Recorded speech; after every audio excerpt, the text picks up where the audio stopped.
بسم اللہ الرحمن الرحیم۔ محترم ناظرین، السلام علیکم۔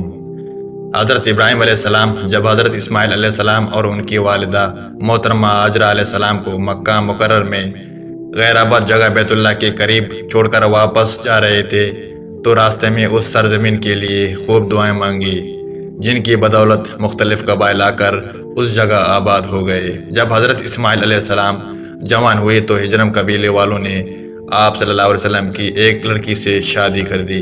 جب حضرت اسماعیل علیہ السلام جوان ہوئے تو آپ صلی اللہ علیہ وسلم اس قدر خوبصورت تھے کہ سب کی نظریں آپ صلی اللہ علیہ وسلم کی طرف اٹھتے تھے۔ چنانچہ ہجرم قبیلوں والوں نے آپ صلی اللہ علیہ وسلم کو اپنے قبیلے کی ایک لڑکی امرہ بنت سعد بن اسامہ عقیل امالکی سے شادی کر دی۔ آپ صلی اللہ علیہ وسلم کی والدہ محترمہ اللہ کو پیارے ہو گئے۔ حضرت اسماعیل علیہ السلام کی شادی کے بعد حضرت ابراہیم علیہ السلام ان کی خبر گیری کے لیے فلسطین سے مکہ مکرمہ میں تشریف لائے تو حضرت اسماعیل علیہ السلام کو گھر میں موجود نہ پایا۔ حضرت اسماعیل علیہ السلام کی بیوی سے ان کی گزر بسر کے متعلق پوچھا۔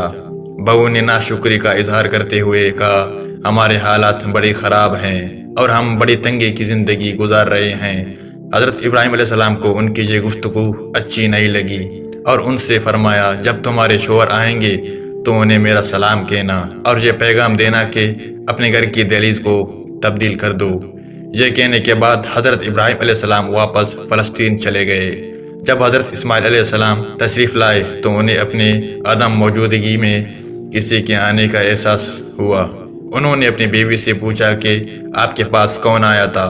اس نے بتایا کہ اس شکل کے و صورت کی ایک بزرگ آئے تھے اور مجھ سے گزر بسر کے متعلق پوچھا تھا، تو میں نے انہیں ساری صورتحال سے آگاہ کر دیا۔ انہوں نے آپ کو سلام بھی کہا اور آپ کے لیے یہ پیغام چھوڑا ہے کہ اپنے دروازے کی دہلیز کو تبدیل کر دو۔ حضرت اسماعیل علیہ السلام نے فرمایا، وہ تشریف لانے والا میرے والد محترم تھے اور انہوں نے تمہیں جدا کرنے کے لیے طلاق دینے کا حکم دیا ہے، اس لیے میں تمہیں طلاق دیتا ہوں، لہٰذا تم اپنے اہل خانہ کے پاس چلے جاؤ۔ حضرت اسماعیل علیہ السلام نے پھر دوسری عورت سیدہ بنت مزاز بن عمرو ہجرمی سے شادی کر لی۔ کچھ عرصے کے بعد پھر حضرت ابراہیم علیہ السلام تشریف لائے۔ حضرت اسماعیل علیہ السلام کو پھر گھر میں موجود نہ پایا۔ بہو سے گزر بسر کے متعلق پوچھا۔ اس نے اللہ تعالیٰ کا شکر گزاری کا اظہار کرتے ہوئے کہا، ہم اللہ کے فضل و کرم سے خیریت سے ہیں اور خوشحالی زندگی گزار رہے ہیں۔ حضرت ابراہیم علیہ السلام نے پوچھا کہ تمہاری خوراک کیا ہے؟ بہو نے جواب دیا کہ گوشت۔ حضرت ابراہیم علیہ السلام نے پوچھا، تم کیا پیتے ہو؟ بہو نے جواب دیا، پانی۔ حضرت ابراہیم علیہ السلام نے اس وقت دعا مانگی، اے اللہ ان کے لیے گوشت اور پانی کا خوب برکت پیدا فرما۔ آپ صلی اللہ علیہ وسلم نے فرمایا، حضرت ابراہیم علیہ السلام کی دعا کی برکت اب تک چلی آ رہی ہے۔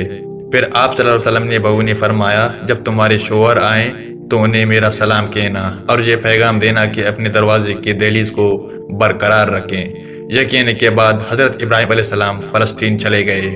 جب حضرت اسماعیل علیہ السلام گھر تشریف لائے تو بہو سے پوچھا کہ میرے عدم موجودگی میں آپ کے پاس کوئی آیا تھا؟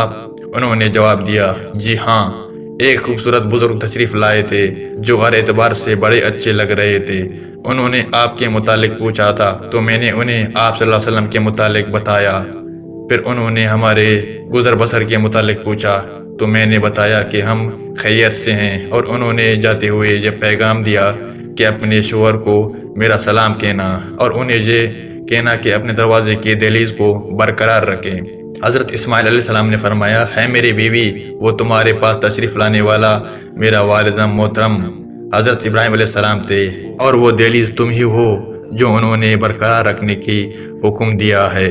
حضرت ابراہیم علیہ السلام نے اپنی بیٹی کو پہلی بیوی کو ناشکری کی وجہ سے چھوڑنے اور دوسری بیوی کو شکر گزاری کی وجہ سے اپنے زوجت میں رکھنے کی نصیحت فرمائی تھی۔ امید کرتا ہوں آج کی ویڈیو آپ لوگوں کو اچھی لگی ہوگی۔ اگر ویڈیو اچھی لگی تو ویڈیو کو لائک کریں۔ مزید اس طرح کی ویڈیوز دیکھنے کے لیے چینل کو سبسکرائب کریں۔ ملتے ہیں اگلے ویڈیو میں۔ خدا حافظ، اپنا خیال رکھیں۔